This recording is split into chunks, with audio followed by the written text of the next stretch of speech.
translation. Okay, so let's start with the questions in English. Acá estamos siempre puestos. Primero vamos a hacer todo para la prensa de Norteamérica y Estados Unidos y después que toda la prensa latina hable contigo tranquilo. ¿Listo? Vamos.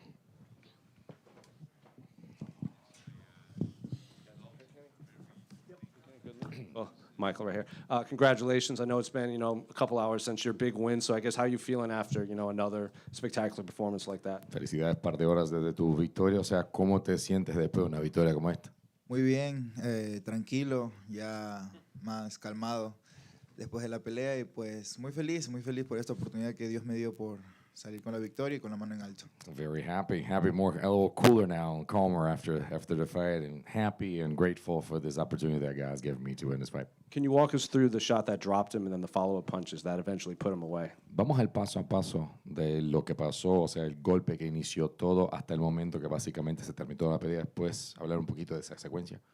Sí, ya teníamos estrategia planeada, pelear bajito con él, es un peleador pequeño pero súper fuerte, entonces había que trabajar un poquito flexionado mediante su altura, entonces trabajamos de esa manera, trabajamos muy calculado y frío, estaba súper nervioso en los camerinos, estaba recagado de nervios, creo que fue eso también parte fundamental de mantenerme alerta en toda la pelea, pero pues todo salió muy bien. I think the key here is we're talking about a very stocky fighter, so he had that low center of gravity. So we just basically knees flexed all the time and trying to stay at the same level that he was. We worked on that a lot. Able to be cool, calm, collected. I mean, listen, the corner helped me out. I was really nervous. I was shitting my pants back in the locker room, but they were just basically they calmed me down, and I was able to follow the strategy in the fight. Why are you so nervous? ¿Por qué estás nervioso? Siempre estoy nervioso. Yo peleo con nervios, con miedo, con el corazón en la mano, pero eso es lo que me mueve, es lo único que me mueve. Entonces, gracias a eso, pues digo que soy humano. Entonces, si no sientes nervios, no sientes miedo, pues no estás vivo. I'm always like that before the fights. I fight with nerves. I fight with fear, with my heart in my hand. And I've always been like this because I take it to heart. I always tell people if you don't have fear, if you don't have the nerves, you're not alive. You put the mask on. You shouted your mom out. Have you had a chance to speak with her? And why you chose the Miles Morales mask? But why did you bring it to MSG? Bueno, primeramente, no sé si tuviste la oportunidad de estar con tu mamá ya, pero ya pusiste la máscara y todo. O sea, obviamente que sabemos por qué elegiste a Miles Morales, por qué la traíste acá a MSG. La traje, siempre lo he querido hacer, ya llevaba tiempo con lo del Hombre Araña, me gusta mucho Miles Morales, pero pues ya era hora, en algún momento, no me importa si la UFC me multa ya a la final, es lo de menos ahorita, lo importante es la celebración, lo importante es que la gente lo haya gozado, lo haya disfrutado y pues en el Madison nadie ha hecho eso, así que era la primera vez para todo el mundo. Been wanting it for quite some time, I meant to do it, what better place to do it, I figured, listen, just wanted to celebrate. I don't care if they're going to give me a fine or something. And I mean, that's pretty much it. Just might as well just do it here. What did you make of Islam's performance against Jack? ¿Viste la pelea de Islam? ¿Qué piensas del performance de Islam? Yo le iba a ir a Islam, le fui a Islam, de hecho. Bueno, no, perdón. Fue a Jack, yo le iba a Jack Della Maddalena. Tuvo una pelea muy dura, ya sabíamos que Islam lo que quería era recibir menos golpe y pues luchar más. Así que esa fue su estrategia, fue la manera en la que peleó y pues lo hizo bien. Y pues Jack dio todo de sí para llevar la pelea de pie, pero no se pudo. Así que pues todo el mundo ya lo tenía previsto, que él iba a querer tumbar porque saben que Jack pega fuerte y más en un welter, entonces es lo que iba a hacer. Yo ya lo sabía, o sea, él quería tumbar y pues mantenerse lejos de los golpes de Jack, porque sabe que es otra categoría y es otro tipo de golpe que no sea en 155, así que era obvio que iba a hacer eso y pues trabajó bien, lo hizo muy bien y pues ahora hay un doble campeón en la categoría welter, pero eso no quita que yo vaya a detenerme. Obviously, a little correction there. I was going for JDM, but we knew what it was going to do. We knew what he needed to do. We knew that it was going to be very wrestling heavy, that he was going to go with the grappling. We knew that he was going to try to receive as less damage as possible and less hits from JDM. So, listen, we knew that he's a new division. We're talking about 170. He's no longer 155, so you have to watch out for what's going on. He is a champion. He's a double champion. He's a new champion of the welterweight division, but that's not going to stop me. You made the motion for the belt, but Carlos Prates also wants the title shot. He declared himself the most entertaining fighter in the division. And we asked him about your fight, and he goes, you're exciting, he's more exciting, and maybe eventually you can fight, but he would also be willing to fight you maybe in a, quote, semifinals match to face the welterweight champion. So what did you make of his win and his comments? Carlos Prates siempre dice que es el más interesante la pelea de la categoría. O sea, obviamente digo que tu pelea fue tremenda, pero la de él fue mejor. O sea, ¿y qué nos importa de tener que enfrentar a ti, o sea, la próxima vez? O sea, ¿qué piensas de una semifinal por la oportunidad de pelear por el cinturón, ustedes dos? Pues no importa, a mí la UFC es la que manda. Yo no soy el que dice vas a pelear con esta persona, quieres o no, no. Si me dicen vas a pelear con él, yo lo voy a hacer, no me importa. Y si me dicen que tengo que esperarme un rato más para el título, voy a esperar. Mientras me dejen pelear a mí, yo estoy feliz de la vida. Eso se da paso a paso, no hay desesperación, estoy joven, estoy aprovechando todas las oportunidades que me da Dios, estoy aprovechando a mi madre que está disfrutando de mis peleas, mis esquinas, que son las personas que siempre me acompañan. Y pues más que nada, pues si se da la pelea con él, con Prates, con Ian Garry, con Belal, con cualquiera, yo voy a esperar mi oportunidad y la voy a aceptar. Creo que está más que claro que yo cumplí mi promesa, una vez más lo digo. Cumplí mi promesa de ganar la pelea al primer round, cumplí mi parte, los otros peleadores no lo hicieron, así que el que se lleve la pelea, pues ese es el que el presidente diga, ¿no? Listen, the UFC owns this one. The UFC makes the shots, makes the calls. They will see who's going to fight who, and that's so we're just going to follow the Super Bowl, what they say. And listen, if I'm supposed to fight Prates, I'll fight Prates. If I'm supposed to fight Ian or Bilal, whoever it is, I'll take it. I'm not going to turn down a fight. I want to fight for the title. If I need to fight one of them, okay. Listen, I fulfilled my promise. I said I was going to get a knockout in the first round. I got it. Other fighters didn't fulfill their promise. So whatever the UFC says, we're going to fight. Congratulations. Michael, right over here. Obviously, all week long, we saw so much support from Ecuador, just the people here, the flags all over the arena tonight. Obviously, you've made a name back home, and the fans are supporting you here. But now you're making a name in a whole nother country. What does that mean to you? Obviamente, toda la afición de Ecuador que está toda acá, o sea, durante toda la semana, hoy acá en la NEA también un montón de gente, pero ahora tienes el aporte de otro país también. O sea, ¿cómo te sientes de volverte una estrella? Muy contento, o sea, no me lo tomo como una estrella, sino como un representante de todas esas personas, ¿no? Que se emocionan al ver a un peleador que admiran, que se emocionan al ver a su peleador favorito. Yo lo he hecho, también he estado en su lugar y pues simplemente sé qué se siente ver a alguien e inspirarse en esa persona. Entonces, estoy muy agradecido con todas las personas de Ecuador, con todas las personas de México, con todas las personas de aquí, nacionales, que vinieron a ver la pelea. Estoy muy contento, muy feliz. Estamos logrando muchas cosas increíbles, gracias también a mis entrenadores. México fue las personas que me abrieron todo este camino, todas estas puertas que me abrieron fue ahí en México. Y pues a Raúl, él fue el pilar fundamental también para que yo haga muchas cosas buenas en UFC. Así que agradecido con todos ellos y pues nada, simplemente concentrado. Lo que importa ahorita es estar concentrado en la pelea. No me la voy a creer hasta tener el cinturón en mis manos y pues que Dios dicte mi camino. Obviously, very happy with the support. Very happy to. And I don't consider myself to be a star, but someone that's just that's a representative of all of them, from Ecuador to Mexico, and I'm happy from everyone from any country that was here as well. And I just feel that it's good to have somebody, because I've been in that situation, to have somebody that's an inspiration to you, so you can provide that inspiration. I'm just gonna be the most important part. Very grateful for everything. Very grateful for the opportunity again that this guy with me to actually do this, but. I'm happy for Ecuador, happy for Mexico, this country that has embraced me and has welcomed me. My coaches, my corners, Raul has been the pillar, the fundamental pillar of the opportunity that have given me. I'm just very happy and grateful for them, and I'm going to continue to enjoy. Thank you. Michael, right here in the front. Jack Della Maddalena just faced Islam Makhachev. You know, the pre-fight he said, yeah, Islam might take me down, but he won't be able to hold me down. I'll get back up. Time and time again, people have said that. They said either Islam won't be able to take him down or won't be able to hold him down. If you get that match next, why would he not be able to take you down or hold you down? What would make you different? JDM acaba de pelear contra Islam, como sabes, y durante toda la semana y hace mucho tiempo ha dicho, puede ser que me tumbe, puede ser que haya derribo, pero me levanto y no me va a mantener ahí. Todas las veces, pelea tras pelea, todos dicen, no te preocupes, yo me levanto Y me paro ahí. O sea, ¿por qué él no va a lograr eso contigo si ustedes pelean? O sea, ¿por qué no vas a dejar que eso pase o que vas a levantar? Todo el mundo dice eso hasta el día de la pelea. Cuando me enfrento a ellos ya es diferente. Todo el mundo dice que también me van a tumbar, me van a finalizar o me van a noquear y no pasa eso. Así que lo único que hago es dejar que hablen y yo hacer lo mío, que es mi trabajo, estar concentrado, estar listo para la pelea. Así sea la persona que sea ahorita que es el actual campeón, no me importa lo que él diga, yo voy a hacer lo mío, mi trabajo, mantenerme en silencio y pues también a noquearlo.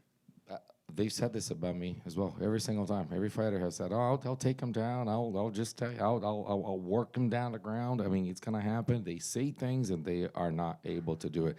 The one thing, as he said before, I'm going to continue to be focused. I'm going to be calm about this. Continue to put and show the hard work that I put in, and that's not going to happen. Ahora todo español.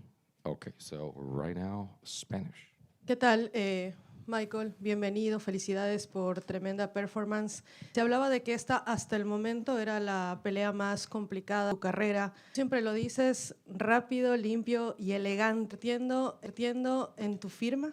Así es lo que hemos estado trabajando, pero para que se realice hay que trabajar muy fuerte. Hemos trabajado muy fuerte a pesar de que tuvimos un corto tiempo, entonces la manera de trabajar de nosotros es muy fuerte. Entran, pues sí, nos esmeramos en los entrenamientos y más si son peleas de corto viso, así que no hay que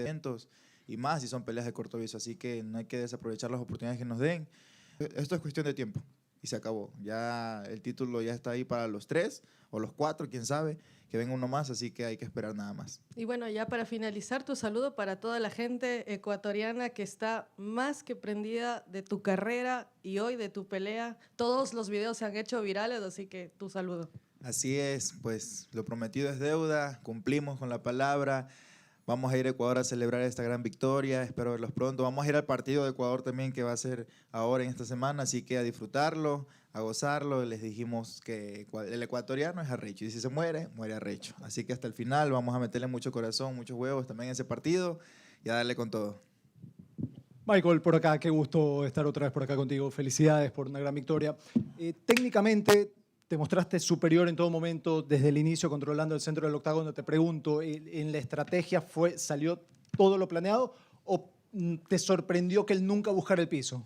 No, o sea, nosotros sí dijimos, lo dije con Raúl, hablamos de eso en el camerino, vamos a pelear a un nivel un poquito más bajo en cuestión de mi guardia, porque si peleamos como peleamos normalmente, que es flojos, un poquito altos, sueltos, él iba a entrar a taclear o algo así que siempre en guardia, siempre con los nervios de punta, porque no sabemos qué iba a hacer. Él es un muy buen luchador, muy buen jiu-jitsu.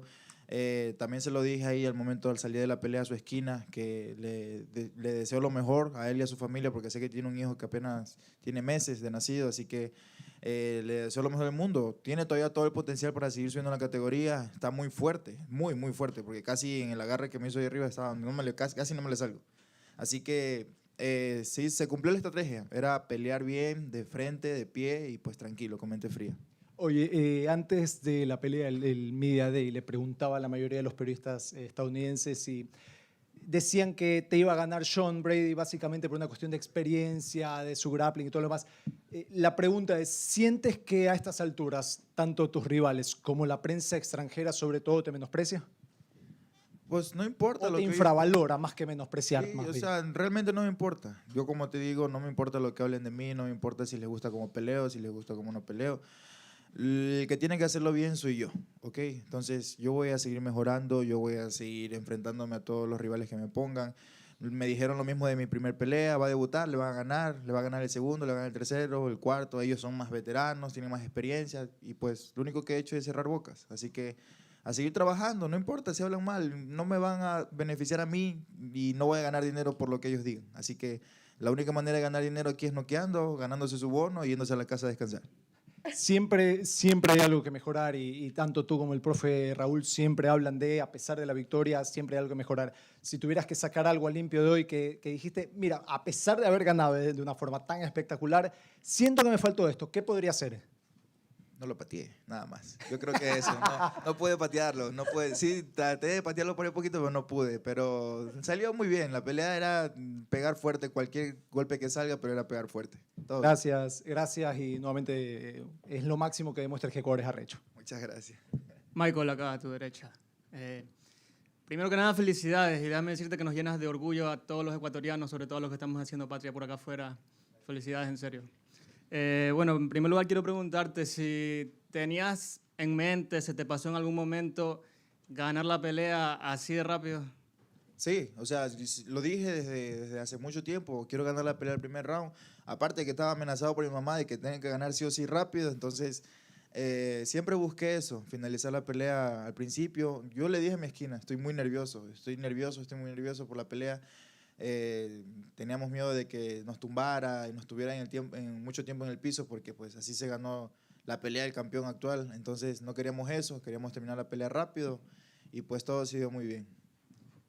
Michael, hubo banderazo acá, hubo mucha gente ecuatoriana aquí en el Coliseo apoyándote, alentándote, gritando. ¿Cómo te sientes de recibir todo ese apoyo? Muy contento, muy feliz. Aunque no lo creas, a pesar de todo el ruido, alcancé a escuchar a mi mamá. La alcancé a escuchar a lo lejos y la vi y pues dije, no, ahí está mi mami. Por ahí está, hasta que la encontré. Y pues muy contento. De hecho, ella estuvo haciendo el relajo ahí afuera. Ahorita creo que están haciendo el relajo también. Pero muy feliz que la gente haya venido a disfrutar de esta pelea. El ecuatoriano se la busca. Donde sea se la busca. Estamos aquí, estamos allá, pero de alguna u otra manera nos apoyamos. A pesar de que también no nos apoyamos, lo poquito que se recibe, bienvenido sea, y lo que no, pues también. Así que a seguirle metiendo. Por último, Michael, ¿qué mensaje le das a todo el pueblo ecuatoriano que se siente muy feliz, muy emocionado contigo con esta victoria? Que estamos logrando muchas cosas dando pequeños pasos. O sea, esto apenas comienza, somos 4 ya, van a venir 5, van a venir 6, pero le estamos dando con todo. O sea, lo hemos demostrado en el contender, lo hemos demostrado con todas las estrellas que están llegando al UFC, con los veteranos del UFC también de Ecuador. Entonces, esto es paso a paso. Simplemente no dejar de apoyar, eso es fundamental. A pesar de las críticas, a pesar de los malos comentarios y cosas malas que pasan, pues el ecuatoriano no se detiene, no se va a detener nunca, y pues creo que lo único que puedo decir es que la única manera de que sobresalimos nosotros en Ecuador es poniéndole mucha rechera y muchos huevos a todo. Gracias, Michael. Michael, por acá. Acá, ¿cómo estás? En primer lugar, felicitaciones, por supuesto, por el gran triunfo a ti, a todo el equipo, al profe Raúl, a Andy, a Martín, que también lo veo por ahí. Felicidades a todos. Michael, 3 peleas consecutivas, 3 victorias por nocaut, las 3 en el primer round. ¿El plan siempre es salir lanzando y meter presión, o a veces, digamos, has tenido el plan mezclado un poco con esperar los huecos, esperar a ver qué te dice el lenguaje corporal del rival y esperar a ver sus intenciones? Es eso es lo último que dijiste. El lenguaje corporal es lo que me ayuda mucho. Yo escucho mucho en mi esquina cuando estamos peleando. Entonces, cuando yo veo que mi rival lo toco o algo, si no se le tambalean los ojos, no lo sigo. Entonces, hay que esperar el momento adecuado, hay que esperar a que vea que no puede pararse bien. Ahí es donde yo ataco de verdad. Entonces, la estrategia siempre fue tocarlo mucho, pero fuerte, y esperar la oportunidad de llevarlo hasta el piso y golpear hasta que no se paren. El jueves en la rueda de prensa, cuando se le preguntó a Sean Brady por la cantidad de ecuatorianos que estaban aquí apoyándote y que generalmente vivían acá en el área de New York y de New Jersey, y él dijo, simplemente los ecuatorianos están aquí por un partidito de fútbol del martes. No sé si te diste cuenta de eso el jueves, pero ¿qué opinión te merecería eso que dijo Sean Brady, sobre todo ahora que pasó lo que pasó? Le sacamos la chucha. Lo único que puedo decir es eso. Le sacamos la chucha y no importa lo que él diga, se hizo el trabajo, se hizo muy bien, y todos los ecuatorianos estuvieron aquí presentes para recargárselo, que estuvimos aquí para la pelea primero y luego para el partido, pero también para la pelea. Así que se hizo. Y por último, para no perder la costumbre, ¿me regalas un arrecho Ecuador? Arrecho Ecuador, hijo de puta. Michael, por acá. ¿Me ves? Sí. Ok, felicidades por el triunfo para empezar. Y bueno, tú mencionas algo muy importante, que es cómo has desarrollado el oído, cómo tú escuchas muy bien a tu esquina. ¿Hay un ejercicio en específico que desarrollen en el gimnasio de Entram para que tú puedas escuchar a tu mamá, incluso hoy que la escuchaste en Madison? Sí, pues lo he venido entrenando desde muy chico. Mi mamá fue mi esquina, entonces hacía mucho caso, y aparte, como entrenaba desde muy pequeño, como te digo, tenía la costumbre de hacerle caso mucho a mis esquinas, o sea, a lo que escucho, a mis entrenadores. Entonces, Raúl, Andy, Martín siempre me gritan y siempre los escucho, siempre, siempre. Cuando Andy me dice protocolo, es respiración, Martín me dice distancia, Raúl me dice más jab, más golpeo, entonces escucho todo eso y así mismo escucho hasta a mi mamá estando a lo lejos. Así que es trabajo constante, es trabajo que se viene haciendo desde hace tiempo y también he desarrollado eso, escuchar mucho a la esquina desde lo lejos que estén. Bueno, y ahora junto a Rakhmonov son los dos invictos dentro de la categoría. ¿Crees que esta racha, como ya lo mencionan también los colegas, 3 victorias consecutivas en el primer round, los bonos y aparte tu racha invicta, sean superiores a la de los demás que te hagan más merecedor a ser un contendiente al título? Pues sí, o sea, lo importante es cómo tú te desarrolles dentro de UFC. Si eres un peleador aburrido, pues no vas a dar tus frutos, ¿no? Entonces, no estoy diciendo que yo sea lo máximo, ¿no? Estamos creciendo, estamos empezando, o sea, esto apenas comienza, así que no hay que acelerarse, simplemente disfrutar el momento, disfrutar la pelea, disfrutar todo esto que estamos sintiendo ahorita, que es euforia más que nada, así que a mantenerse tranquilos, de aquí a enero otra vez a trabajar. Ahorita las navidades, la fiesta de fin de año, las viudas, todo el relajo en Ecuador y después ya a volver al trabajo. A propósito de eso, ¿vas a seguir con la tradición de vestirte de viuda? Obviamente, obviamente. hay que hacer eso popular. Aquí la UFC piensa que eso es de maricones, pero no. Eso hay que popularizarlo. Muy bien, Michael. Y nada más para finalizar, mencionas también la importancia de lo que ha sido el profe Raúl y todo el equipo de Entran para ti. Pero bueno, ¿qué puedes decir? Porque no solo para ti, sino para los ecuatorianos que han podido brillar internacionalmente, que han pasado por ese gimnasio, que representa para el MMA ecuatoriano, para tu opinión, lo Entran Gym. Es como una segunda casa para mí. Raúl es como un papá, Andy, Martín también, son familia para mí. Entran, se ha vuelto mi hogar y pues a pesar de que muchos van y vienen, yo prefiero quedarme ahí porque siento que de un 100% apenas llevo un 20% aprendido, me queda mucho. Quiero ser cinta negra en Entran Gym, quiero aprender muy bien las bases de Raúl, quiero aprender muy bien sobre mi propio cuerpo, que Andy también aprende todos los días, él es un coach que se actualiza cada rato, entonces me queda muchísimo en Entran, me voy a quedar ahí, voy a permanecer ahí, yo soy Entran Gym también, así que lo importante ahora es seguir trabajando, seguir mejorando, traer más peleadores que aprendan, que se eduquen como peleadores de MMA y más si son ecuatorianos, por mí estaría súper orgulloso de que vinieran y dijeran, aquí entrenó Michael también, así que bienvenidos sean también y pues nada, a esperar a que trabajen duro también. Muy bien, Michael, gracias. Gracias. Michael, por acá, ¿qué tal? Ya, ok. Michael, ¿qué tal? Bueno, primero felicitaciones nuevamente, ya son 3 triunfos de esa manera contundente. Por parte tuya. Bueno, otro de los temas que también se venía conversando era el tema del peso durante la semana y bueno, cómo terminó siendo beneficioso para ti. ¿No has considerado a lo mejor en un futuro, no sé si inmediato, lejano, pelear en la siguiente división? Sí, pero lo primordial ahorita es ser campeones en esta categoría. Ya lo hablé con Raúl, ya lo hablé con Andy, con Martín. Primero hay que ser campeones. Sí sufrimos para dar peso, la verdad sufrimos mucho. Vine bajando 40 libras desde que empezamos campamento hasta ahorita, pero nos fue muy bien. Cortamos el último día, que fue el jueves creo, como 16 libras. Entonces un corte de la noche a la mañana también está duro. Pero lo hicimos bien, estuvimos tranquilos, sudamos todo el tiempo y así mismo el rebote, llegamos aquí en 199, creo, 199 libras, casi 200, entonces también tuvimos un buen rebote. Entonces podemos mejorar, podemos educarnos un poquito más. Yo más que nada no controlo la comida, pero nos podemos educar más. Diste pues una pelea a Dana White por el cinturón. Obviamente que hay que esperar un poco, pero más o menos ¿en qué tiempo creerías que podría darse esto? Cuando estén listos, cuando esté listo el campeón, cuando esté listo el siguiente rival, contra el quien sea, no importa, yo solo quiero esperar mi oportunidad y como te digo, lo estoy disfrutando, lo estoy gozando, la gente lo está viviendo, mi mamá está feliz, entonces lo importante ahorita es recuperarse, volver a estar en forma y listos para la siguiente pelea. Arrecho, Michael. Arrecho.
All right, the attendance tonight was 20,664. It was sold out. Gate was 13.6 million. That's the third highest gate at MSG. UFC holds 1 through 5, 7, 9, and 10 all time at MSG. 2 more years will be the top 10, all 10 of the top 10. The performance of the nights were Nickel, BSD, Pradas, and Morales. They all won 50 grand. Well, Dana, in the end, a much more dominant fight for Islam than maybe we thought. I thought maybe it was going to be a bit more 50-50. I agreed with you. What did you think of his performance, Jack's performance, and the whole fight? Yeah, I mean, you know, not the most exciting title fight you'll ever see, but let me tell you what, complete dominance, and it's depending on what we do next with him and what's going on, this guy's headed toward GOAT talk. Right, and that's the thing, right? What exactly do you do next with him? It's no surprise there's a lot of guys who want to fight him. Kamaru Usman, Shavkat, Ilia Topuria is calling him out. Is the Ilia fight, that's obviously the biggest fight, right? But is that one you would like to look at, or would you rather keep Ilia at 55 and make him defend that championship at least? I don't know yet. You know, obviously the great thing that you just laid out is we have a lot of options. Yeah. And it depends on what he wants to do. Has he been through here yet? Islam, no. No. So does he want to stay at 170? Is he interested in 155? Is he, you know, I don't know. I don't know any of those questions. You know what I mean? Answers. Yeah, I'm getting the sense we're going to hear the words White House quite a lot from fighters over the next few months. Islam is already calling for that. Is that, I think when we think about the White House, it's almost like, oh, does it have to be America versus the world themed and stuff like that? For you, would you be happy putting a non-American main event on that card? Yeah, it's not America versus the world. It's what's the best card we can build. So could Islam end up on the White House?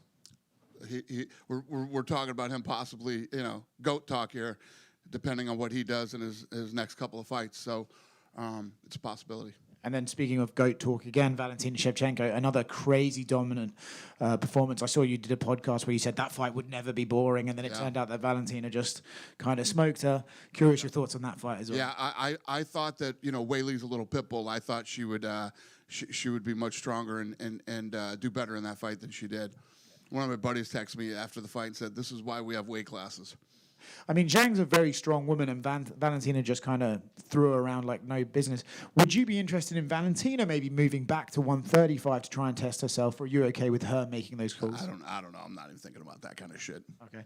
And last one from me. Yesterday, Jorge Masvidal did a Q&A, and he said that the UFC is mad at him for something. He wouldn't get into details. I was just talking to him 30 minutes ago. Why are you mad at him? I have no idea. I didn't know I was. Okay, cool. We're definitely not mad at him. He wants to come back and fight at the White House. I got no problem.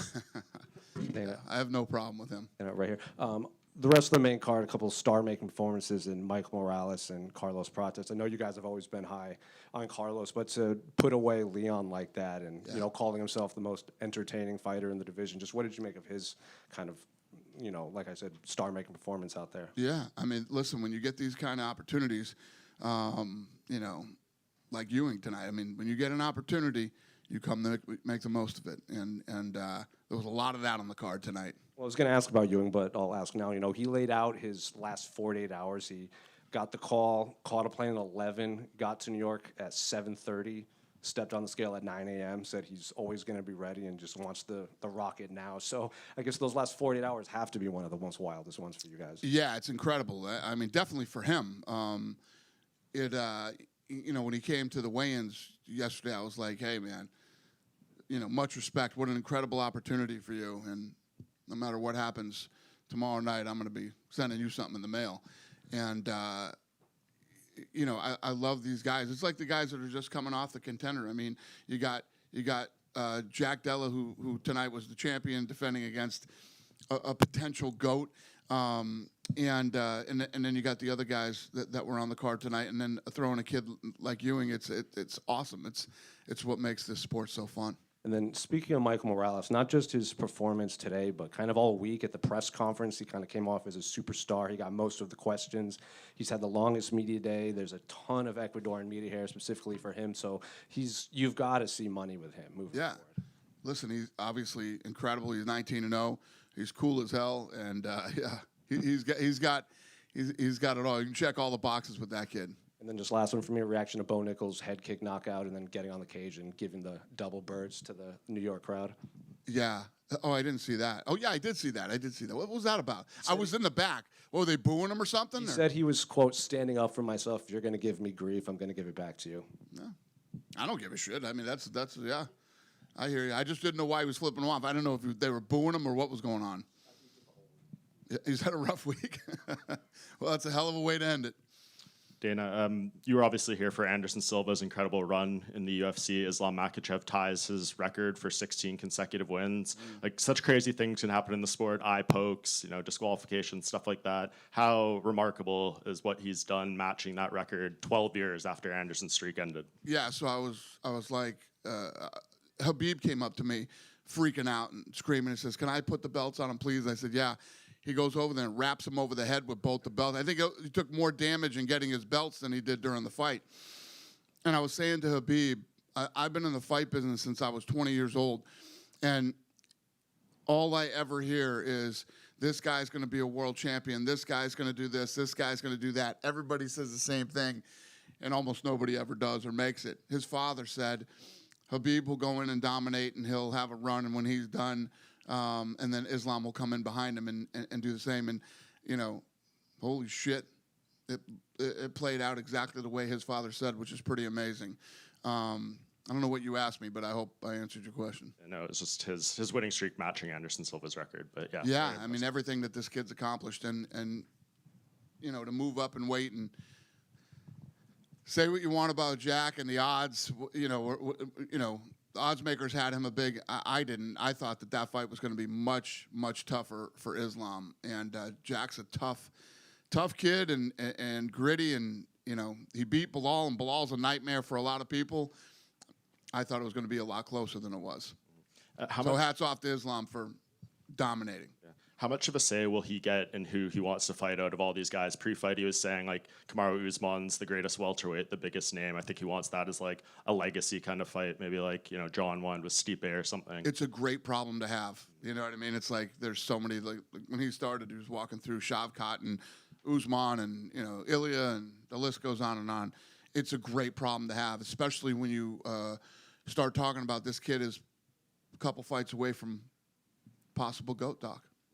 And I know this is the fight game. Crazy stuff happens all the time, especially behind the scenes. But I was right there on press row when that crazy brawl broke out with Dylan Dennis and the member of Habib's team and stuff. Can you just tell us how disappointed you were to see that and any insight into the fallout? I blame myself for that, actually. They came back and told me right before I walked out for the main card that Dylan Dennis was here and he was moving around, sitting in fighter seats and not sitting in his own seat that he had. He had a ticket. And they said, "Do you want us to throw him out of here?" And I said, "He has a ticket?" And I said, "Yeah." And, they told me, they said, Masvidal said he's going to fuck him up on sight. And I said, "Well, where's Masvidal sitting?" He said, "Well, he's 6 or 7 rows away from Masvidal." I said, "Well, if the guy has a ticket, let him sit in his seat and let him do what he's doing and keep an eye on him." It never even crossed my mind, as stupid as this could be, that the entire Muslim Brotherhood was here tonight in the first 5 rows for Islam. And as soon as it broke out, I was over on the other side, and I go, fuck. I know exactly what that is. I knew it. And, yeah, you will never see Dylan Dennis at a UFC fight ever again. Yeah, I was going to say, he's wanted badly to come in this company, and he said you guys don't want to sign him because he makes too much trouble. I guess, point made. Well, that and a lot of other reasons, yeah. But yeah, you'll never see him at another fight. So they called me from downstairs and they said, "We got him down here. Do you want to press charges and have him arrested?" And I said, "No, we don't want to press charges. This is the fight business, man. You know how I feel about this shit. And I could have prevented this tonight, and I messed up." Yeah. Anyone else get arrested or anything like that in the fall? Not that I'm aware of. No. Okay. We're not pressing charges. I'm not speaking for MSG or anybody else that was involved in this thing. I don't know, but we, the UFC, are not pressing charges against anybody. Cool. And just last with me, we're here halfway through November. No fights announced for 2026 yet. I know you guys are working on a lot of stuff, but when could we maybe start expecting dates and fight announcements? Yeah, we got, obviously, the first fight on Paramount that we got to put together, and then after this year ends, the big one is the White House fight. So, I don't know. We'll get it done, though. Dana, straight down here, down the middle. What are your thoughts on where Leon Edwards goes now from here? 3 losses in a row, and they've progressively got worse. So Yeah, this was a rough one tonight. I don't know. Leon will go home, take some time, and then we'll get back with him and see what he's thinking, where his head is at, and go from there. Do you think perhaps his best days are behind him? Oh, I have no idea. I mean, listen, when you get in there, you know, there was a lot of buzz on this card. You know why? Because every one of these fights was badass tonight. That's why. And you know, anything can happen when you get in there and start mixing it up with the best in the world. So. Fair enough. And final one from me. A few weeks removed from the UFC 321, which had the unfortunate eye poke of Tom Aspinall. I'm curious, have you spoken to Tom in recent weeks, and is there any update on him? There's no update. You know, what he needs to do is stay home, get well, stay off the internet, and start training and get ready to come back. All right. Thank you. Thanks. Dana, over here. Yep. You mentioned Islam as a potential GOAT, so I was wondering, how do you think the pound-for-pound ranking is going to look like next Monday? What do I think the pound for pound is going to look like? Yeah. I think Islam's going to be #1. That's what I think. And if you, but it's not up to me. It's up to you guys. You guys are the guys that vote on that shit, not me. And if you had to, we know you like to do. And you're usually wrong, so it'll probably be Ilya on. And if you had to do a GOAT ranking as of right now, currently, would John Jones still be the first one? Yes, John Jones is still the GOAT, whether you like it or not. Go ahead, sir. You had, yeah. I want to talk about the main event. You said it wasn't the most exciting fight. You're not scared to criticize the ref. Do you think Herb Dean should have stood him up? There wasn't that much action going on. No. I think that, you know, in both fights, the co-main and main, you know, they got the takedown. They got the dominant position. They were trying to work. They were trying to move. You know, it's definitely not what everybody wants to see, but it is what everybody in this room and everybody who watches this press conference knew what the game plan would be. If Jack couldn't stop the takedown, then he at least better be able to get back to his feet. And if he couldn't, you knew how this was going to play out. Every single week, it seems like you're asked about a different location. You say you want to go here, you want to go there. In 2026, 2027, will we start seeing you more on the road and less Apex shows? I've been home like fucking 10 days this year. Are we not traveling enough for you, sir? Yeah. No, we're going to keep doing exactly what... I seriously, what have I been home? I've been home like 8 or 9 days in the last 40 days. You want me to never go home, sir? Is that what you're asking me? Less Apex shows. We're definitely doing less Apex shows. Yeah. All right, and my last question. You do, besides doing shows, you go to like special locations. I think you went to the Spear, you went to the White House. Do you have anything else, like a specific location you want to go to? Not necessarily a city, but like a spot. Spain. Yeah, we haven't done Spain. Yeah. Just right here, sir. Talking about Europe, can you give us any news about the potential rematch between Thomas Pinal and Cyril Gane? About the rematch with Aspinall. What about it? Any potential some news news? about the... I just answered that. Oh, didn't do it. Sorry. Welcome to the press conference, sir. No, sorry. Second one, Benoit Saint-Denis asked for a BMF title. Does he have the right profile for you to get this belt? I don't know. I'm, you know, he did, yes, and you know, I don't even think about that stuff tonight. You know, we'll fly home tonight, have all day tomorrow, get back in the office Monday, and then Tuesday we start. You know what I mean? I don't even think about that stuff tonight. Thanks. But I understand. Listen, he wants to fight for the BMF. Prodis tonight was all over me. He wanted to get back into the octagon and, you know, square off with Islam, and, you know, everybody's all fired up tonight. We got to take some time to figure out what we're going to do next. And just little one, we have 3 #1 contender in France: Manon Fiorot, Cyril Gane, and Nassourdine Imavov.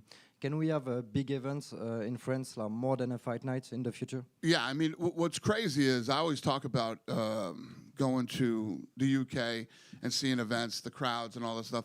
Listen, France is pound for pound, and the mix for as far as crowds go. So I'm also one of the owners of SLS Skate League.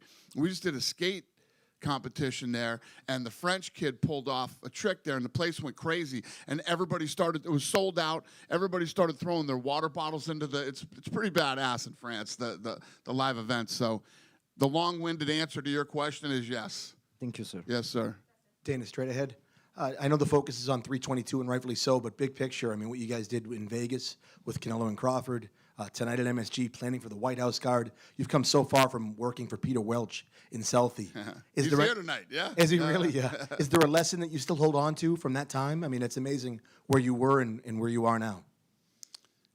Yeah, what's the question? A lesson that you learned from Peter back, I think you were 19, 20 back then? I learned everything from him. Everything about the fight business I learned from him. Everything you still, the principles you still apply now? Well, different. I mean, you know, learned the fight game from him, and then I had to get into, you know, when Lorenzo, Frank, and I did our first live event, we'd never done a production ever. We'd never done production. It was our first time ever. So there's obviously been a lot of on-the-job, you know, training for me. And but yeah, I mean, I wouldn't be here today if it wasn't for Peter. And it's amazing how, just to follow up on that, the expectations, they grow bigger every year. You just mentioned Spain. I mean, that's a long way away from your first ever production. I mean, it's amazing. Again, the growth year by year. Yeah, well, the two biggest things that, first, the Sphere. I mean, you know, I thought we'd open the gateway, and you notice nobody's going to the fucking Sphere to try to do what we did. Literally nobody is. And then now pulling off the White House is, the Sphere was technically challenging, and this is going to be logistically challenging. And in terms of, you mentioned Spain, Madrid, Barcelona, probably the big cities if you did get to go there? Yeah. Thank you. Yep. John Armour here from Tunnel Vision Sports. You kind of spoke about having a good problem in this aspect. You know, how do you feel about the overall depth of the current fighters on your roster in a full circle moment? How do I feel about the what? The depth of your current roster. Like the entire roster? The entire, from all the divisions. How do you feel about, you know, the talent the UFC has? Really good. I think that, you know, if you start to, I mean, the 55-pound division is nasty. Now, 70's nasty. I mean, as you go, you know, when you look at the top 15 in all of the weight classes, we're in a pretty good place. You go through, you know, it goes like this with different weight classes at different points in time. But, yeah, we're really happy with where we're at. Dana, around here, I know you're a big boxing fan. Did you happen to catch the Conor Benn, Chris Eubank Jr. rematch tonight? I didn't see it, but you know, I got the updates on it. Yeah, but I didn't see it. And I heard this crowd was going crazy out there. The fight was, everybody was really into the fight. Yeah, and did you see the fight that's reportedly being worked on for December 19th in Miami? Did I see the fight being worked on December 19th in Miami? Yeah. No. Do you know which fight I'm talking about? No. Fair enough. Oh, Jesus. That's a fucking bad idea. That's a bad idea. But let me tell you what. A lot of people watch that one. Will you watch it? Sure. You know what everybody's tuning in for on that one. I think everybody's going to get what they've finally been waiting for. Dana, over here. Mm-hmm. Back here. I know you mentioned Islam joining the GOAT debate potentially. Where do you rank Khabib in terms of GOATs of coaches? I don't know. I don't rank coaches as GOATs. Dana, a quick one right over here. Yep. I know you spoke about Ethan Ewing already, but this is a guy who came across the country on 2 days' notice, shocked the world, and changed his life. What kind of message or notice do you think other fighters or lessons other fighters should take from something like that? Well, I don't know if there's lessons to be learned by that. You're either that guy or you're not. It's not something like, oh, that guy did it, I should probably do that too. You're built differently than everybody else is, and you know, yeah, it's just, even John Jones. I mean, you guys know how I feel about John Jones. John Jones turned down a short notice fight against Chael Sonnen because his team told him to. That's one of the most fucking, it's just, I still get mad when I think about it, how fucking dumb that was. But, you know, this kid's wired differently than a lot of people are. Thank you, sir. Yep. Dana, can you reflect on your relationship with ESPN and also look forward to the relationship with CBS Paramount Plus? Yeah, all the Paramount CBS people are here tonight, and these guys are so fired up about this relationship. It just fires us up even more. So we're excited about it. And I look at, the path that we've taken to get here. We started on Spike TV. From there, we went to Fox. Then we went to ESPN, and now we have this Paramount deal. It's almost like it's been the perfect trajectory. And, I say it all the time publicly. I had a little bit of a rocky start with ESPN in a couple of different departments, but we ended up having an incredible relationship with them. And, I have a lot of respect for ESPN and all the people that work there, and I appreciate everything they did for this company over the last 7 years. Quick follow-up. How is Aspinall gone in the mix to be the first Paramount Plus CBS match? We haven't even talked or thought about anything, and yeah. When I tell you guys that February, we were literally not even thinking about the White House fight yet because I want to see how the rest of this year plays out. Hey, Dana, what are your thoughts about Michael Morales' wins and what you should think is next for him? Thoughts on Michael Morales? What do you think should be next for him? Michael Morales. I don't know, sir. We won't think about that till Tuesday. Thank you. Thank you. Just one for me, going back to John Jones. I think you said yesterday he has nothing to apologize to you for. Did he ever apologize about the Chael Sonnen thing? Does he need to apologize? I don't know if he did. I don't think so. I think that he was in a position where he had coaches in the team, and they all wanted to have input into what he did, and he listened to them, and that's crazy. Anyway, yeah, no. I talked to John Jones last night, actually. Yeah. I got nothing to say about it. I don't know. I just talked to him last night. Good? Thanks, guys. Have a great night.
Hello, everyone. Same concept. We're going to start with all the questions from North America in English, and any questions in Spanish, we'll leave it for afterwards. Valentina, right here to your right. Congratulations. That was an extremely dominant and impressive performance. How did it go relative to your expectations and your game plan? Hard to say. I definitely expected a lot of... I was preparing for a war. I even took all my anti-inflammatory pills with me because I didn't know how I'm gonna walk out from the octagon. But I feel that as a training camp and all trainings, what I did and in preparation for this fight, it was so hard that it's helped me to have more less hard fight. But it was not something that I felt like, oh, it's going to be easy, something like that. Or during the fight, I felt, no. During the fight, from the very beginning to the very end, I could not let myself to be very sure, oh, it's going great and I relaxed now. No, because fighting with the highest level opponent, Whaley, and she's highest level opponent, very dangerous in every moment. And knowing that she has this knockout power, one punch, it's kind of like when I saw I had several body kicks that it's kind of like was, yeah, one more and it's gonna be it. But then you have to remember, if you approach too early, too soon, there is a punch that's gonna hit you very hard and you might be like finish on the ground, on the floor, and you don't wanna do that. That's why I say the highest level, it's every time they don't, so you don't have any right to make any mistake. That's why, for example, we can see so many knockouts or like other when the level of the fighters a little bit different, but when the level is kind of like the same and the highest, it's gonna be more struggle between each other. What does it say about you that you can go in there and win every round against someone that you consider to be such a high-level fighter? I don't know, you tell me what it say about me. I think it says you're one of the best ever, and you have the Good to records now. hear. Yes, of Very course. good. Does that mean anything to you tonight to tie Amanda Nunes's record for most championship fights in women's history? And this term, it doesn't mean for me, like to tie, I'm not chasing here to tie someone or like anything. No, but the victory over someone as Whaley, it means a lot. And it's not only about the fight, but this preparation for the fight. It was one of the largest, longest, and hardest training camp I ever had. Especially like I felt this morning I woke up and I had that feeling that I just fought in Montreal and now I have to do it again. It's like so back to back for me because training never stopped and training camp never stopped. That's why it's very important. This victory is very important for me. You told me to ask you after the fight when we spoke before about Kayla Harrison saying she would like to fight you at 135 at the White House if you won this. What do you think about that now? I think it's one of the possibilities, yes, and I consider that. It's kind of like, for now, I want to take care of injuries, what I have. That's kind of like migrating from training camp to training camp with me. But after like maybe a week or something like that, we will have our conversation with my team, with my coach Pavel, and decide what is next, because I feel there is good challengers in flyweight as well. Erin, Natalia, and bantamweight, now we have Amanda or Kayla. And I would say probably fans would love to see Amanda trilogy because it was unfinished business, but in the same time, it's unclear yet, is she return or not return? Is she fighting or not fighting? And also it's unknown in what shape she's gonna return, like half Amanda or maybe full Amanda, who knows? Yeah, but Kayla, it's also one of the possibility, and it's gonna be another like super challenge. Valentina, right here. You know, Whaley didn't seem very committal on staying at flyweight or going back to strawweight. So after spending time in there, do you think she has the physical tools to stay in this division, or do you think she would be better off going back to strawweight? Oh yeah, definitely. She has all the tools, physical tools in the flyweight division, and it's up to her if she wanna stay here or she wanna go back to strawweight. It's all up to her, but she has it all in both weight classes. How hard did she hit compared to some of your previous opponents that you fought for the title? Hard to say because I was like, I was not there to receive the punch. I was there to manage the distance. Understood. And as far as kind of the size, it really just seemed like you were able to bully her. You know, your size advantage was pretty clear. And I'm not saying you were just kind of throwing her around because you were larger. You obviously have very good takedowns. We've seen that part of your game. But did you notice that that was kind of something that was very much a clear advantage that you're just like, well, I'm just going to keep going to the well for this because it's working? It was very rare occasions where I fight someone who is shorter than me. Usually in all my career, doesn't matter if it's flyweight, bantamweight, every time like my opponents are taller, like, and I have to battle with managing the distance, the range and everything. But I would say Jessica Andrade and Weili, the only fighters who was a little bit shorter than me. And I say that I like it. I was going to say, is that a preferable situation for you? So I mean, I think that's pretty much it. You covered me. Thank you. Valentina, right here in the front. Going very similar question that he just asked. The commentators, they kept saying during the fight that you were so much bigger than her, you're stronger than her. There's a reason why there's weight classes. But then the fight right after, we saw someone move up in weight and dominate, very similar to how you did. Do you think that maybe that is getting stressed too much and not how great your wrestling was? I mean, if you think about it, Tatiana Suarez is a very decorated wrestler, and she couldn't take Weili down, and you took her down with ease. Oh yeah, it's definitely, there is all levels, and I feel definitely, I don't say that it's just the size, because if it's only the size, it never will like bring any victory, only the size. For example, my previous opponent from France, she was bigger than me. She was like taller, and I have to battle it. And I did what I have to do. I won the fight, and managing, like throwing the distance, the control, the punches. It's not about size. It's about how good you control your body, like weight, and like how good you can manage this, because it's you can be big but without a good control. You have to know your skills, and it's only come with experience. And I would say it is everything what I did today in the fight, it's only because of my experience in martial arts. 32 years, it's not a joke. Do every time what I have to do for like to make this fight exactly how it was.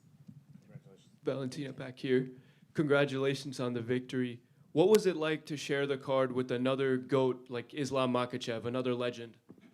You know, it's amazing. It's a huge card. It's in Madison Square Garden, and definitely it's one of the last events of the year, and definitely so many bright and big names. And Islam, he did a very good job, and my congratulations to him.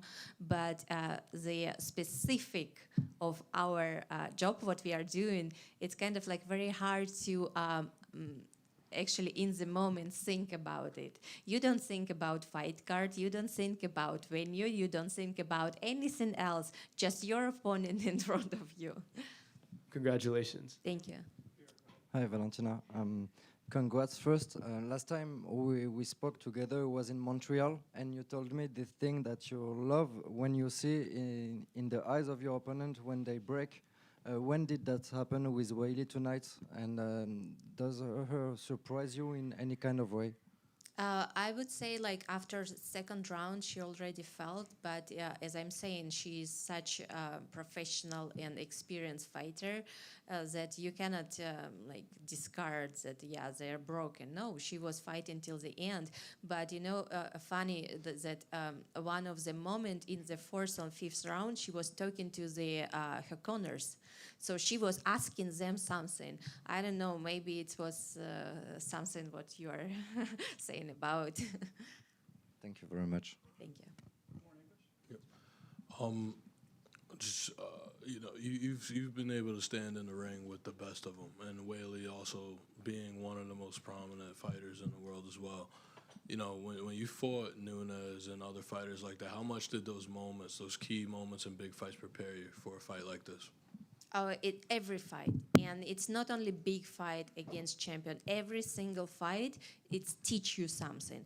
Even you are thinking it's gonna be, oh, okay, it's another challenge. Or not. No, it's gonna teach you like so much, and it's good. It's very good. It's adding more experience, more knowledge for your future, and it's very important. More fights is better. When I, for example, just was starting my career, I was fighting everywhere. I was fighting taekwondo, all like North, South Korean, karate, all like Kyokushinkai, Sitaru, Shotokan, all types. I was like, my coach Pavel was like, had so many friends in different organization, and he was someone calling us like, we have competition to like this Saturday in karate.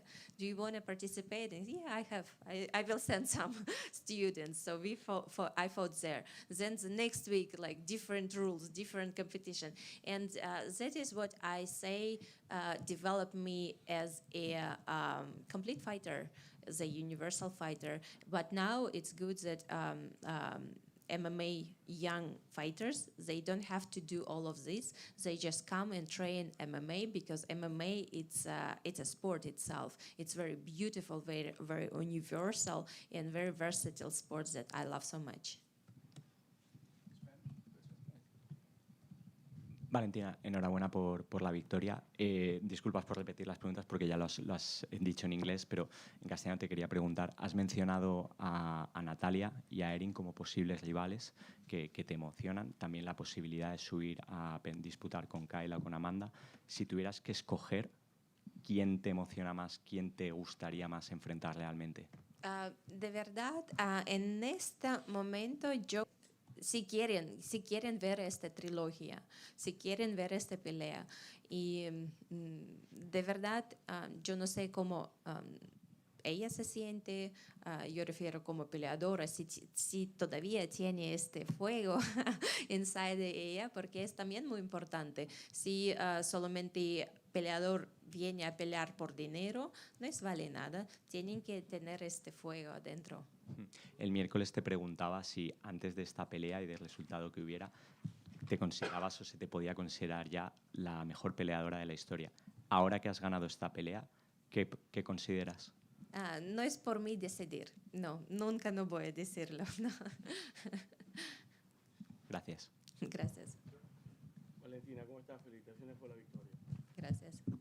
Se da como un poquito de desmérito, siento, porque te dicen de que Sean Wiley era muy chiquita para ti, por eso que no hizo el trabajo, pero cuando tú peleaste con Amanda Nunes, tú le diste muchas ventajas físicas e inclusive se olvidan de que la segunda pelea mucha gente te vio ganar a ti.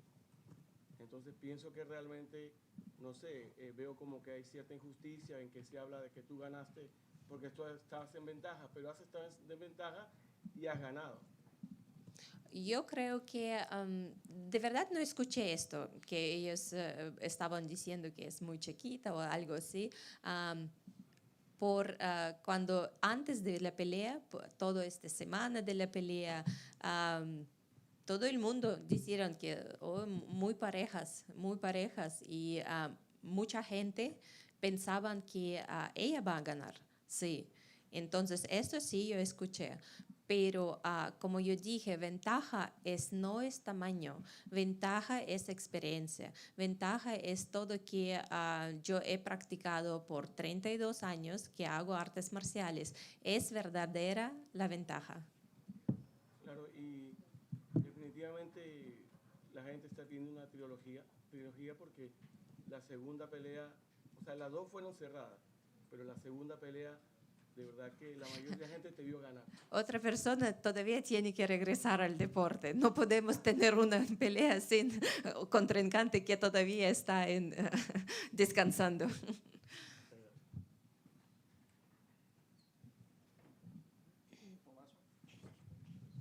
Sí, bueno, aprovecho, repito. Sí, te hemos visto manejando mucho la distancia, mucho la contra, incluso estando no estática, pero parada mientras ella intentaba buscar los ángulos. ¿Cuál era el game plan que tenías para pelear con ella? ¿Era ese? ¿Era buscarle más la contra? De verdad, siempre cuando salgo a una pelea, no es algún game plan que es fijo, es siempre movido. Nosotros cuando entrenamos, entrenamos todo. Entrenamos distancia, entrenamos grappling, wrestling, todo es posible, porque un peleador no puede permitir no saber algo bien. Tiene que saber y dominar en todos los aspectos. Y de verdad, yo cuando salgo a la pelea, lo tengo todo preparado y listo para que depende de acciones de mi rival, yo voy a escoger la táctica. Esto es yo creo que la más importante porque es sentimiento. Cuando tú sientes cómo va la pelea. Porque si tú tienes un game plan, tal vez no funciona. Tú tienes otro plan, tal vez no funciona. Tú tienes que corregir y cambiar todo muy pronto, muy rápido. No tienes tiempo de regresar a tu esquina y escuchar qué ellos te van a decir. Tú tienes que tomar decisión ya. Pero por eso tú tienes que entrenar mucho en todos aspectos. Y yo siempre cuando salgo en la pelea, yo tengo todo listo, preparado. Pero verdadero plan va a salir depende de mi contrincante. Y si no me equivoco, te vimos por España unos meses antes de la pelea. ¿Te volveremos a ver pronto? ¿Hay algún sitio específico en el que te gustaría ir a entrenar o visitar? Me encanta. Yo estuve en España porque nosotros viajamos en Marruecos, en Tánger. Y ahí cruzando en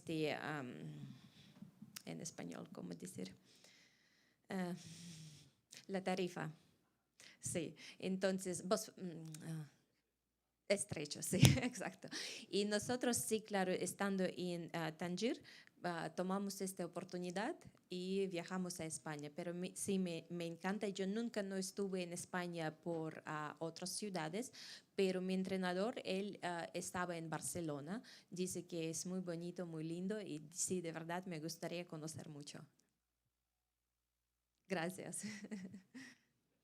Sí, gracias.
Islam, down here to your right. Congratulations. I know this is a moment you've dreamt of for your entire career as long as we've talked to you. How good does it feel to have it happen compared to all your dreams about it? I feel so happy. I stay now, try to control, but it's the biggest day in my life and so happy to be double UFC champion in Madison Square Garden. And what I told all fight week is my dream today. Did you think that it was going to be that one-sided? Were you expecting Jack to maybe show a little more resistance on the ground or the feet? When I take him down first time, I feel it's gonna be long night and I can do whatever I want in the ground because I expect for him like he gonna try to get up, but we watch his all fights. He have couple like sweep, couple things in the ground, but I block him there, and that's why I make this easy. What did you say to Craig Jones after? I told him, your jiu-jitsu not working. You have to come to Dagestan for 2-3 years. What did he say? He started laughing. He told Khabib, I will come Dagestan. This is obviously your first fight at welterweight. How much better do you think the performances can get as you grow into this weight class?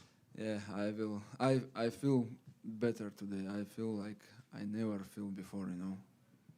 I feel more power, more confident when like I strike, when I move, you know. I see all his punches and I feel much better today. I feel I can control anyone in the ground, and I never feel like that, sure.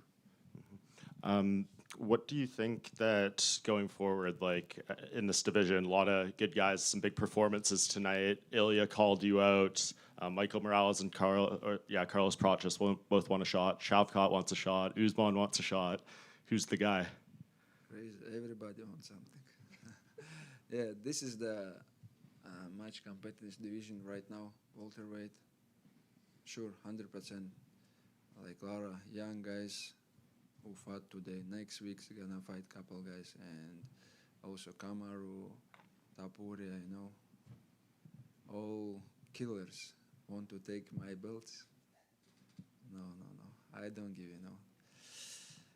I working so hard to be double champion, and I feel today I don't have to cut much weight, and I'm gonna defend my belt many times more.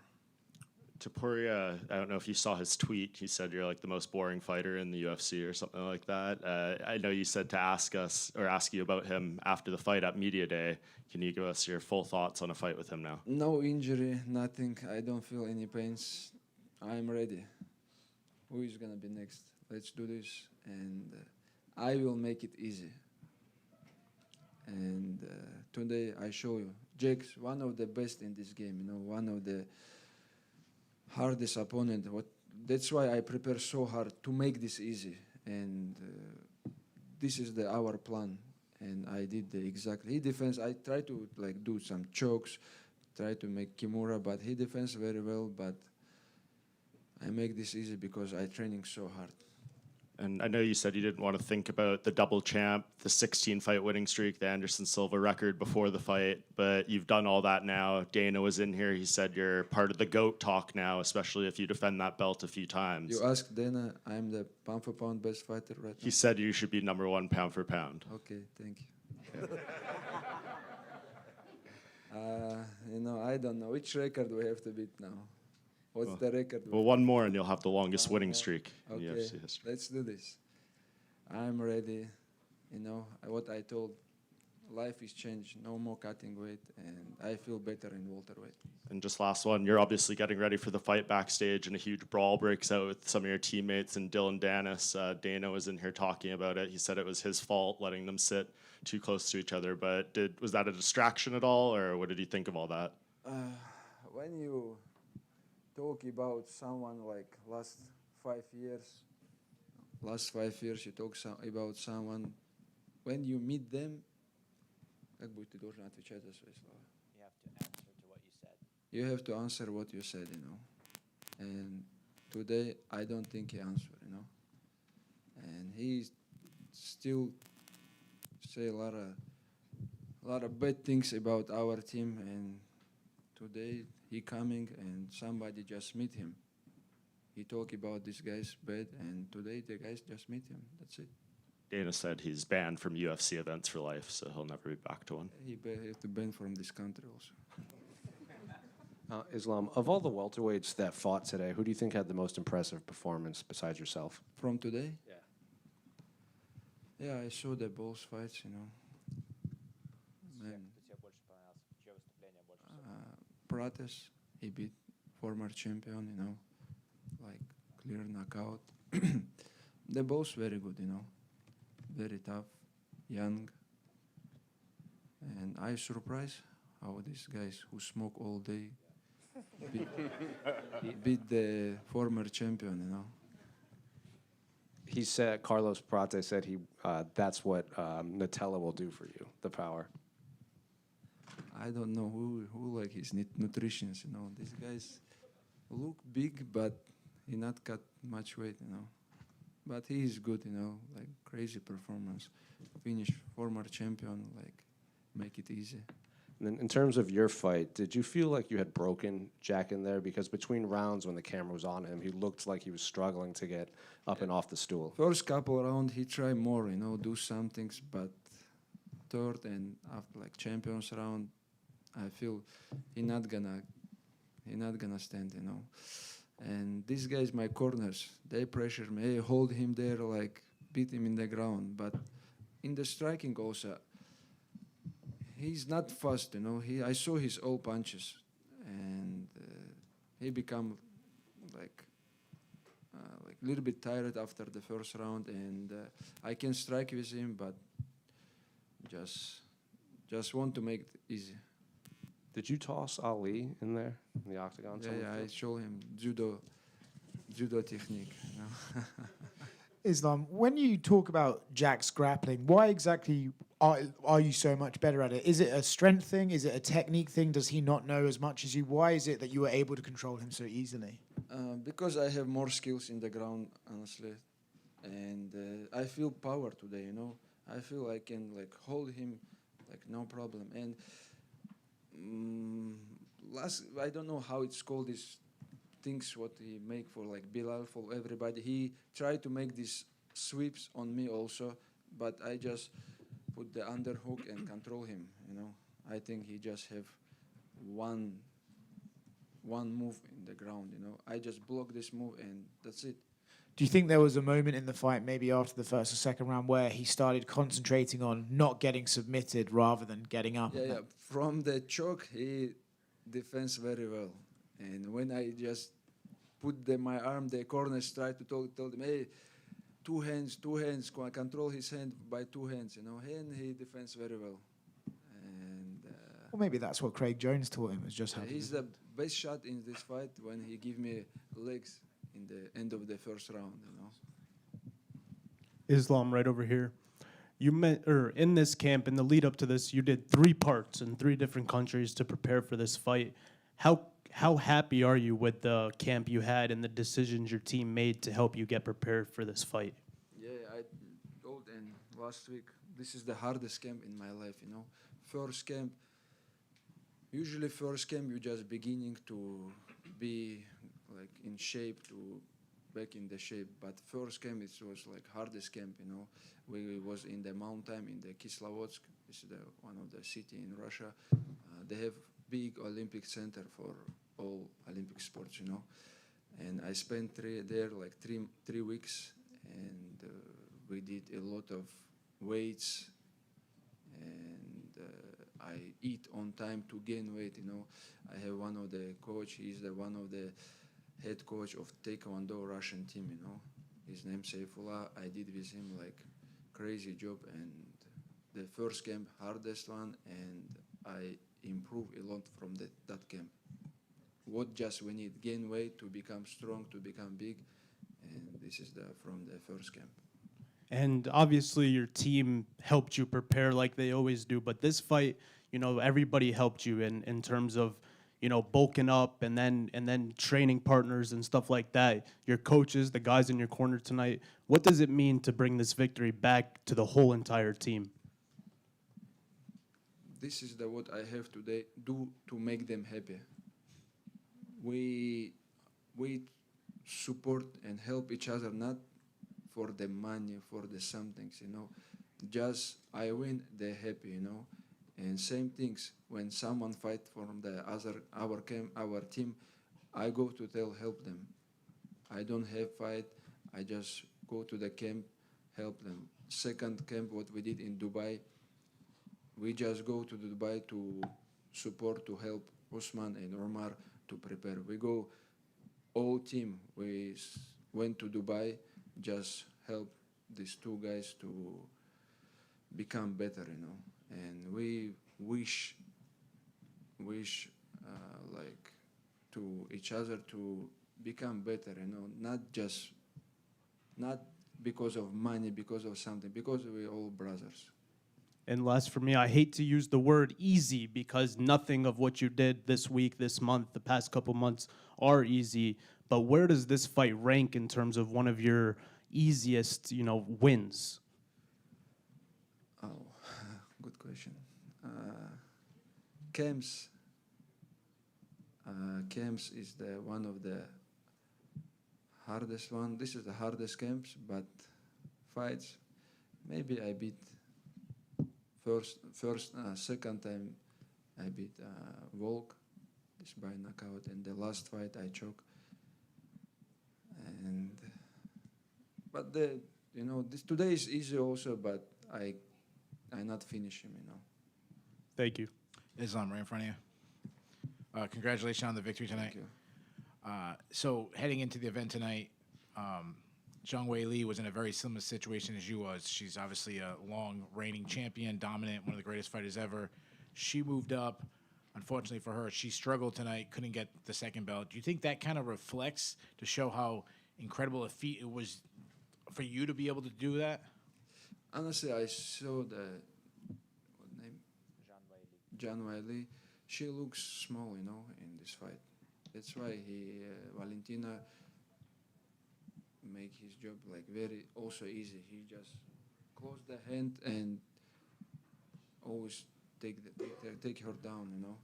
And maybe she not working on that moment to gain weight to become a little bit big, you know, because this is the big difference. When you change the weight class, you have to be not just eat and become big, you know. You have to do right job to become stronger, become bigger.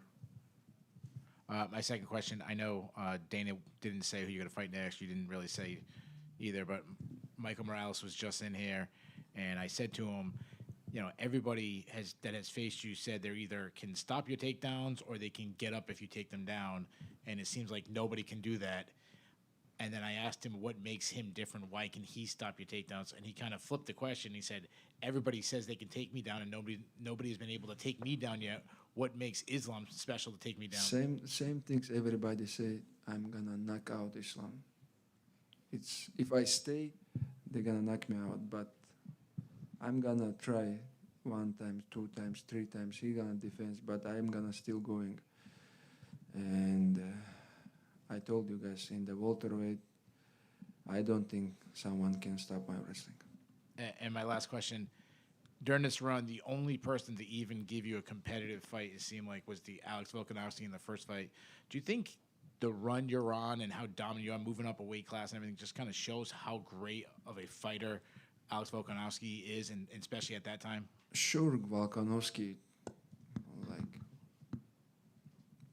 give me hardest fight in my life maybe. But that day in Australia, this is the baddest day for me and for some of the fighters to fight. 5 in the morning. We wake up 5 in the morning and someone go to the arena 5 a.m. in the morning. How you can fight, you know?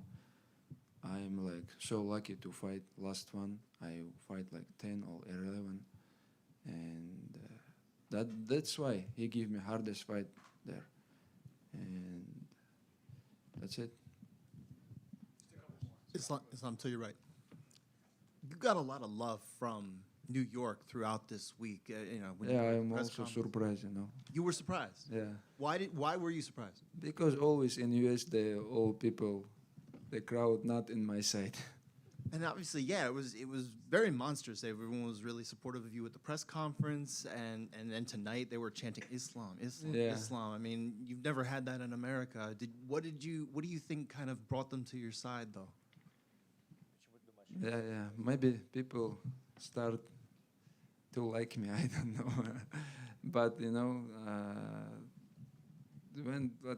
when all my life when I travel somewhere, Australia or Abu Dhabi also, people support me always, and but U.S. fan start to love me. Are you expecting the kind of similar reception next time you fight in America? I hope. Now, obviously, you put together a really impressive performance in there. You're thinking, okay, I've finally achieved this dream. I got my welterweight championship. At what point do you start maybe wondering, could I go for a third championship? Is that a thing or no? Wow, DC bring me cake in the locker room. It's gonna be so hard, man. I don't know. Today I feel great. I feel I'm ready to fight anyone. In the lightweight, it's so difficult to cut weight, to recover well, to show you good performance. But today I feel this is my weight division, and I'm gonna defend my belt many times more. And the last one for me, you took a water from in front of me when you were walking back to the cage afterward. What did you end up doing with that water? Thank you. So sorry, but I was want to water. That's why. Okay. I almost finished this water. It wasn't my water anyway. Thank you. Thank you. Islam, congratulations on your achievement. You've mentioned how special it was for you. But I was wondering, Dana mentioned before that 20 years or 10 years ago, Khabib's father said to him that Khabib was going to have a run, he was going to be a champion, and then you would be the champion and you would defend for many times. I was wondering, how proud do you think Khabib's father would be if he could have seen you achieve this, and what would have he said?